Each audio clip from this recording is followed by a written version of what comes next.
नमस्कार मित्रांनो, आपल्याकडे असलेल्या गाड्या, बंगले, आपण उधळत असलेला पैसा हा आपल्या खिशाची श्रीमंती दर्शवतो, परंतु आपण दिलेले दान हे आपल्या मनाची श्रीमंती दर्शवतो. संतोषजी शिवप्रसादजी गिल्डा हे आपल्या सोबत आहेत. संतोषजी, तुमचं स्वागत आहे. नमस्कार.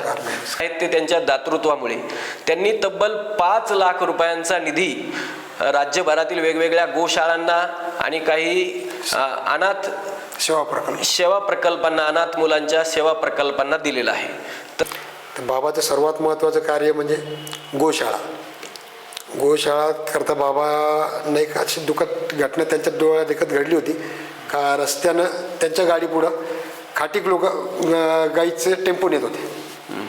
तर त्या टेम्पो नेत असताना एक गाईचं पाय त्या टेम्पोच्या बाहेर आला होता. तर त्या खाटकानं कोणताही विचार न करता तो जो बाहेर पाय आलेला होता तो डायरेक्ट कोयत्यानं तोडून बापरे. तर ती घटना पाहिल्यावर बाबाला खूप वाईट वाटलं आणि बाबांनी त्यानुसार अनुषंगाने निर्णय घेतला का आपल्याला याच्यानंतर जे कार्य करायचं आहे ते गोमातेकरताच करायचं आहे.